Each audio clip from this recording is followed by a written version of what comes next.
사랑하는 빨장독의 성도 여러분, 코로나19 바이러스로 인하여 예배당에 모여서 금요 기도회를 하지 못한 지 한 달여 시간이 되어 갑니다. 아무래도 이 바이러스 문제가 쉽게 해결될 것 같지 않아서 계속해서 금요 기도회를 쉴 수는 없어 이렇게 영상으로라도 성도님들을 뵙고 또 함께 각자의 자리에서 가정에서 기도하는 시간을 갖는 것이 중요하다고 생각하게 되었습니다. 그래서 매주 저희가 이전에 요한계시록 본문을 가지고 말씀을 금요일마다 나눴던 것처럼 영상을 통해서 매주 금요일마다 요한계시록 말씀을 나누고 기도하기를 원합니다. 오래되었기 때문에 요한계시록 말씀이 잘 기억이 안 나실 수도 있으실 텐데 간략하게 한번 요약을 좀 해봐야 되겠습니다. 요한계시록 말씀은 시간적 구조로 되어 있다기보다 반복해서 말씀들이 나오고 있다, 이렇게 이해를 해야 된다고 말씀을 드렸고요. 그리고 요한계시록 나오는 숫자는 문자적으로 해석하면 안 되고 상징적으로 해석해야 한다. 요한계시록을 요한묵시록이라고도 하거든요. 이것을 묵시문학이라고 하기 때문인데, 묵시문학의 특징은 시간과 공간을 뛰어넘는다는 것입니다. 그리고 묵시문학은 주제가 종말론적 주제를 가지고 있습니다. 특별히 요한계시록은 성도의 구원, 교회의 구원과 세상의 심판이라고 하는 종말론적 주제를 가지고 있다, 이렇게 이해하시면 되겠습니다. 앞의 말씀을 좀 이해하기 위해서 요한계시록에 나오는 큰 심판의 세 묶음이 있는데요. 하나는 일곱인, 그 다음은 일곱 나팔, 일곱 대접입니다. 일곱인 심판, 일곱 나팔, 일곱 대접 심판은 시간적 순서에 의하여 진행된다기보다는 하나의 사물을 여러 가지 위치에서 보는 것처럼, 동서남북 위아래에서 보는 것처럼 같은 사건을 서로 다른 위치에서 보는 것이고, 그것을 반복해서 사용하고 있다, 이렇게 이해하면 된다고 말씀을 드렸고요. 그러나 점점 더 일곱인에서 일곱 나팔 또 일곱 대접으로 심판의 강도가 세워져 가고 있는 모습을 볼 수 있다고 말씀을 드렸습니다. 일곱인 심판과 일곱 나팔 심판 사이에 잠깐의 삽입구가 있고, 그 삽입구의 말씀을 통해서 천상의 교회와 또 지상의 교회의 모습을 요한계시록 7장에서 보여주고 있고요. 또 일곱 나팔과 일곱 대접, 이 심판 사이에 또 삽입구로 들어와 있는 본문이 요한계시록 10장에서 또 14장까지의 또 내용입니다. 오늘 우리가 지금 공부하고 있는 내용이 바로 지금 그 내용이거든요.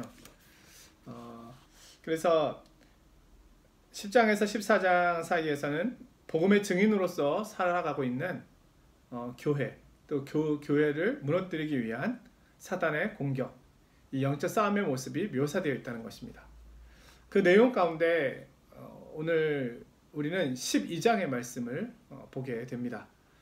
12장 1절부터 6절까지의 말씀을 지난번에 사실 저희가 금요일 때 나누었거든요. 그 내용을 한마디로 요약하면 여자와 용에 대한 이야기입니다. 아들을 낳으려고 하는 그 여자를 공격하는 용, 거기서 아들은 예수 그리스도를 의미하고 여자는 예수 그리스도를 잉태하여 해산하는 교회를 의미한다고 말씀을 나누었습니다. 그래서 여기서 말하는 여자는 구약의 이스라엘 교회라고 할 수 있고요. 그리고 이제 후에 나오는 여자는 신약의 교회, 지금 우리 영적 모임인 교회 성도들이라고 할 수가 있겠습니다.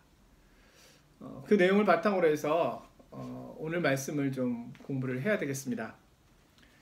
오늘 우리가 함께 읽은 요한계시록 12장 7절에서 12절 말씀인데요. 이것은 요한계시록 12장 5절의 확대 설명이라고 할 수가 있습니다. 사탄은 큰 권세와 능력을 가지고 예수님을 공격하려고 했지만 실패하게 됩니다. 예수님은 죽음과 부활의 권세를 통해서 사탄에게 결정적인 패배를 안깁니다.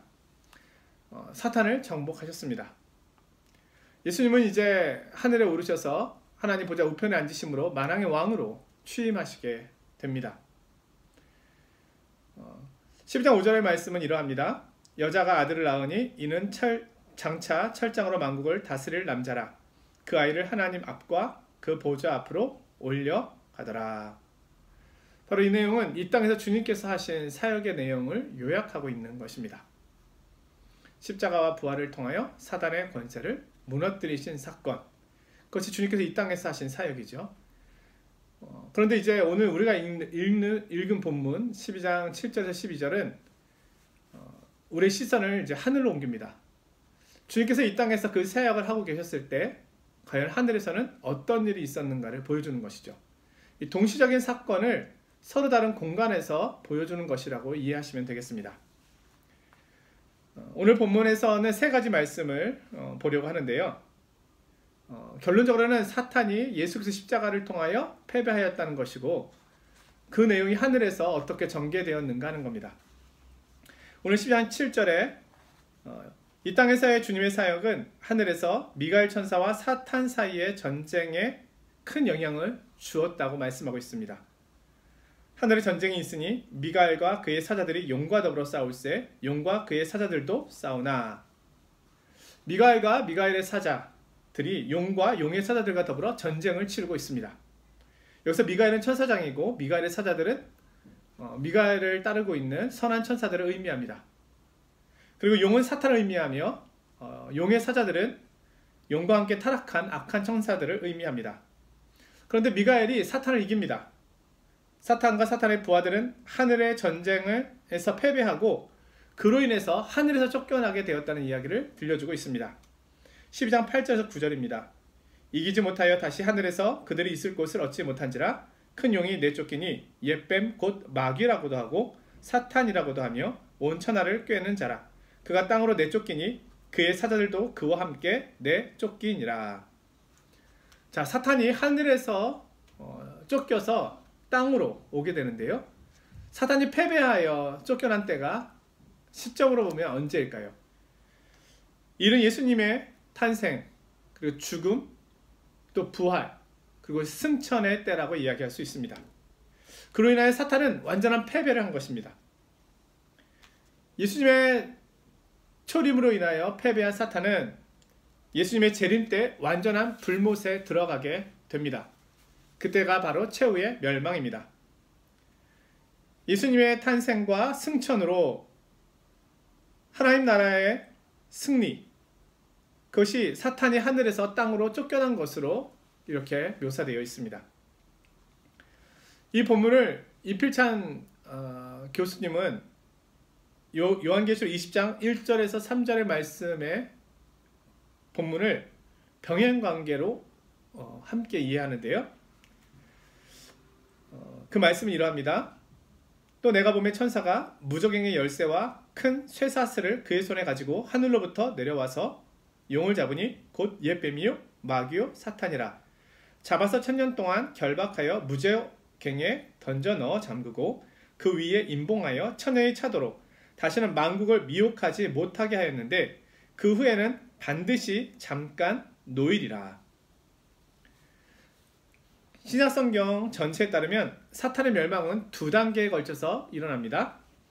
여기서 1000년이라는 시간은 예수님의 초림과 재림 사이의 시간이라고 말씀을 나누었었습니다. 예수님의 초림은 사탄의 완전한 결정적 패배를 의미하였습니다. 그것이 바로 무저갱에 사단이 갇히는 것으로 묘사되어 있습니다. 그러나 예수님의 재림은 사탄의 완전한 패배를 의미합니다. 그때는 사탄이 불과 유황못에 던져지게 됩니다.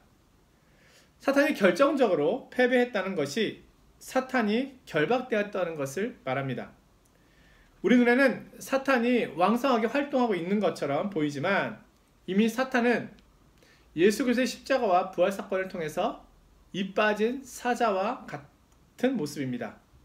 줄에 묶여있는 개와 같습니다. 사탄은 결정적인 패배를 맛보았고 얼마 있으면 완전한 멸망을 당할 것입니다. 사탄은 지금 시한부 활동을 하고 있는 것입니다. 사탄은 하나님의 통제 밖으로 벗어나서 자기 마음대로 할 수가 없습니다. 사탄이 하는 모든 것은 하나님의 주권하에 있습니다. 이러한 사탄의 활동은 사탄이 무적응에 결박당해 있다, 이렇게 말할 수 있는 것입니다. 두 번째로, 사탄은 아직도 불못에 들어가지는 않았기 때문에 마지막 힘을 다하여 교회를 미혹하며 박해하고 있다는 겁니다. 따라서 사탄의 활동을 과소평가해서는 안 됩니다. 사탄과 그의 일당은 패잔병이기는 하지만 아직도 충분히 위협적입니다. 12절에 말씀합니다. 그러므로 하늘과 그 가운데 거하는 자들은 즐거워하라. 그러나 땅과 바다는 화 있을진저. 이는 마귀가 자기의 때가 얼마 남지 않은 줄 알므로 크게 분내어 너희에게 내려갔음이라 하더라. 예수님의 십자가 사건과 부활은 하나님 나라와 사탄의 나라 사이의 영적 전쟁의 결정적인 전환점이 되었습니다. 우리는 이러한 사실을 공관복음에 나타난 예수님의 귀신 축출 사건을 통해 더 분명하게 알 수가 있습니다. 예수님께서는 공생을 시작하시면서 성령님께 이끌려 광야로 나가셨습니다. 그곳에서 40일 동안 금식하시고 사탄의 시험을 물리치십니다. 또한 공생의 기간을 통하여 주님께서는 사단을 계속해서 쫓아내시고 물리치십니다. 주님은 자신이 귀신을 쫓아내시는 사역을 통하여 이렇게 말씀하십니다. 그러나 내가 하나님의 성령을 힘입어 귀신을 쫓아내는 것이면 하나님의 나라가 이미 너희에게 임하였느니라. 요한일서 3장 8절에서는 말씀합니다. 죄를 짓는 자는 마귀에게 속하나니 마귀는 처음부터 범죄함이라. 하나님의 아들이 나타나신 것은 마귀의 일을 멸하려 하심이라. 마태복음 12장 29절에서는요. 사람이 먼저 강한 자를 결박하지 않고서야 어떻게 그 강한 자의 집에 들어가 그 세간을 강탈하겠느냐. 결박한 후에야 그 집을 강탈하리라.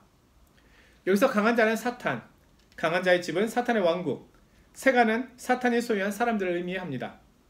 예수님은 강한 자인 사탄과 싸워 이겨 사탄의 왕국에 사로잡혀 있는 사람들을 구출하기 위하여 이 세상에 오셨습니다. 예수님은 우리의 죄를 용서하기 위해 오셨지만 그뿐만이 아니라 하나님 나라 최고의 원수인 사탄을 멸망시키기 위해 오신 겁니다. 세 번째로, 오늘 성경은 마귀가 하는 일이 구체적으로 무엇인지를 말씀해주고 있습니다. 그것은 참소입니다. 마귀는 참소자입니다. 우리 하나님 앞에서 밤낮 참소하던 자, 그는 쉬지 않고 인간의 죄를 하나님 앞에 고발하는 일을 하고 있습니다. 사탄은 욥기서에서 보듯이 성도를 하나님께 고발합니다. 그래서 학자들은 마귀가 원래 하늘에서 순찰병의 역할을 했었을 것이다 라고 말하기도 합니다. 그가 타락하면서 인간들을 하나님 앞에 고발하는 역할을 하는 것이죠. 그러나 예수 그리스도의 피로 인하여 우리의 모든 죄가 사함받음으로 우리가 이 참소로부터 자유케 된 것입니다. 11절에 말씀합니다. 또 우리 형제들이 어린 양의 피와 자기들이 증언하는 말씀으로써 그를 이겼으니 그들은 죽기까지 자기들의 생명을 아끼지 아니하였도다. 우리는 예수 그리스도의 피로 인하여 사탄의 참소로부터 자유케 되었습니다. 그리스도의 피의 권세로 우리는 죄를 대적할 수 있게 되었습니다. 사랑하는 성도 여러분, 마귀는 패했습니다.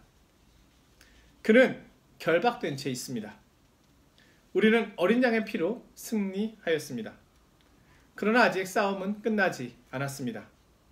그는 끝까지 할 수 있는 한 교회와 성도들을 넘어뜨리기 위하여 쉼없이 일하고 있습니다. 우리가 어린 양의 피를 날마다 의지하지 않는다면 우리는 그 참소에 언제든지 넘어가게 될 것입니다. 우리 앞에 죄의 모습이 있다면 죄악이 우리를 삼키지 못하도록 해야 하겠습니다. 마귀의 참소에 속지 말아야 하겠습니다. 어린 양의 피로 달려가야 하겠습니다. 주님께서 우리를 자유케 하시고 우리를 다시 세우실 것이기 때문입니다. 주님께서는 이미 승리하셨습니다. 우리는 이미 이겼고 이기고 있으며 완전히 이기게 될 것입니다. 하늘에서의 전쟁은 승리하였습니다. 땅에서의 전쟁은 지금 여전히 진행 중에 있습니다. 그러나 완전한 승리를 놓고 결정된 전쟁을 치르고 있을 뿐입니다. 성도 여러분, 코로나19 바이러스로 인하여 우리의 신앙과 믿음을 지켜가는 것이 어떤 면에서는 더 공고하고 어려울 수 있을 것이라 생각이 듭니다. 힘겨운 시간을 보내고 있지만 하나님께서 우리에게 인내할 힘을 주시고 또 이 시간을 통해서 우리가 더 우리에게 승리를 주신 주님을 묵상하며 영적으로 무장하는 시간이 되었으면 합니다. 우리에게 여러 가지 기도 제목들이 있습니다. 우리 환우들과 또 경제적으로 어려운 지체들과 또 우리 유학하는 우리 유학생들과 또 삶의 자리에서 힘겨워하고 있는 이들, 그들을 위해서 기도해야 하겠습니다.